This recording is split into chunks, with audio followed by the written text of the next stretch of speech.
എല്ലാ ആത്മസഹോദരങ്ങൾക്കും എൻ്റെ വിനീതമായ നമസ്കാരം. ശ്രീനാരായണ ഗുരുവിൻ്റെ പാതാരവിന്ദങ്ങളിൽ നമസ്കരിച്ചുകൊണ്ട് ശ്രീ വാസുദേവാഷ്ടകം ജ്ഞാനവല്ലരി 1 അർത്ഥവർണം ഭാഗം 2ലേക്ക് കടക്കുകയാണ്. ശ്രീ വാസുദേവ സരസീരുഗ പാഞ്ചജന്യ കൗമോദകീ പയനിവാരണ ചക്രപാണി ശ്രീവത്സവത്സ സകലാമയ മൂലനാശിൻ ശ്രീഭൂപതേ ഹരഹരേ സകലാമയം മേ. വിഷ്ണു ഭഗവാനെ സംബന്ധിച്ചിരിക്കുന്ന എല്ലാ കാര്യങ്ങളോടും ചേർത്ത് വെച്ച് പറയാൻ ഭഗവാന്റെ ഭക്തന്മാർ എപ്പോഴും ഇഷ്ടപ്പെടുന്ന ഒരു വാക്കാണ് ശ്രീ.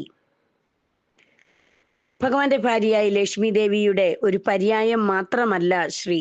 ശ്രേയസ്, നന്മ, ശോഭ, പ്രഭാവം, ശക്തി, ബുദ്ധി, നിധി, പ്രയത്നം, കീർത്തി, ധർമാർത്ഥ കാമങ്ങൾ എന്നിങ്ങനെ മനുഷ്യ ജീവിതത്തെ ഉത്കൃഷ്ടമാക്കുന്ന എല്ലാ ഭാവങ്ങളെയും ഒരേ സമയം ധ്വനിപ്പിക്കുന്ന ഒരു ശബ്ദമാണ് ശ്രീ.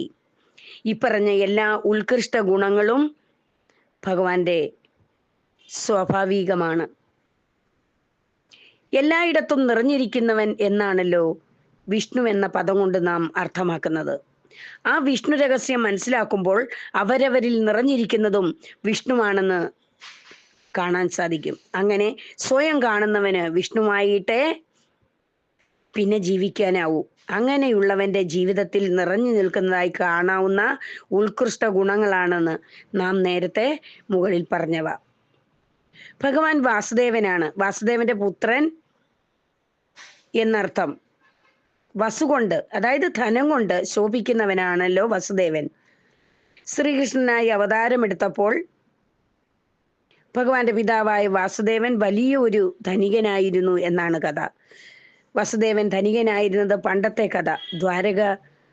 ദ്വാപര യുഗത്തിലെ അന്നുണ്ടായിരുന്ന ആളുകളുടെ ധനസമൃദ്ധിയുടെ കഥ പറയാൻ കൊള്ളാമെങ്കിലും ഇന്നുള്ള നമ്മൾക്ക് അതുകൊണ്ട് വലിയ പ്രയോജനമൊന്നുമില്ല. എന്നാൽ അന്നും ഇന്നും വിലയുറ്റതായി നിൽക്കുന്ന ശാശ്വതമായ ഒരു ധനമുണ്ട്. അതെന്താണ്? അറിവാകുന്ന ധനം. ആ ധനമാണ് വാസ്തവത്തിൽ ജീവിതത്തിന് ധന്യത നൽകുന്നത്. ധന്യത നൽകുന്നതാണല്ലോ ധനം.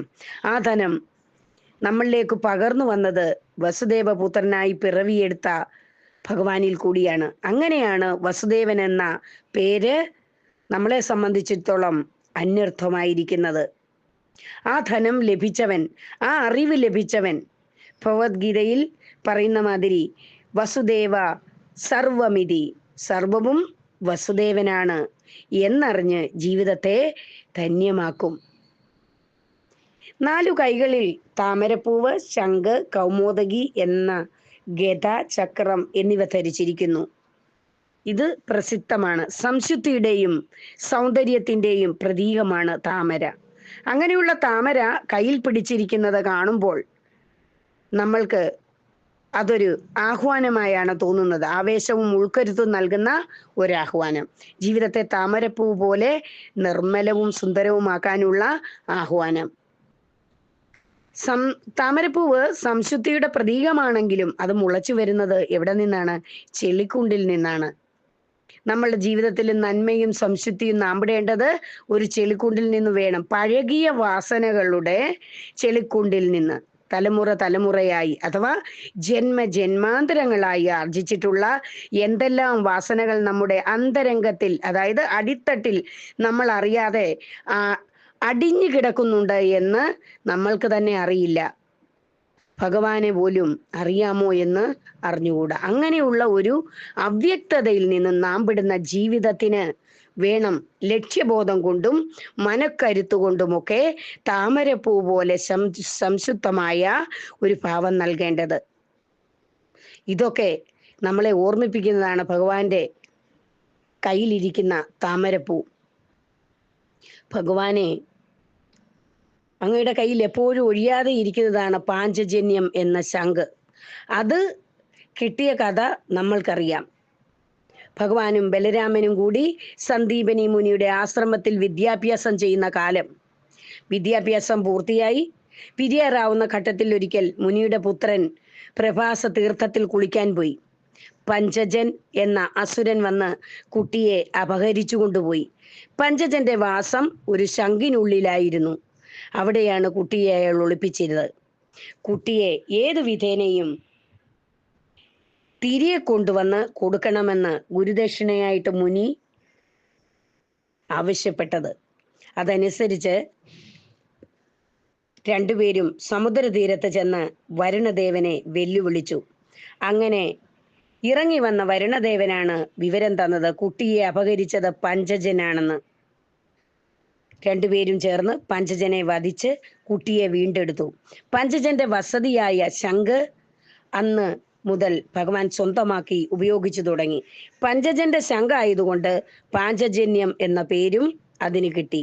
ആ ശംഖാണ് അർജുനന്റെ ദേവദത്തം എന്ന ശംഖിനോടൊപ്പം ഗീതോപദേശത്തിന്റെ പ്രാരംഭമായി ഭഗവാൻ മുഴക്കിയത്.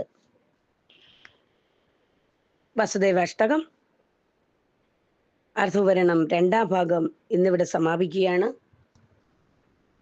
ശ്രീ വാസുദേവ സരസീരുഗ പാഞ്ചജന്യ കൗമോദകീ ഭയ നിവാരണ ചക്രപാണേ ശ്രീവത്സവത്സ സകലാമയ മൂലനാശിൻ ശ്രീഭൂപതേ ഹര ഹരേ സകലാമയം മേ.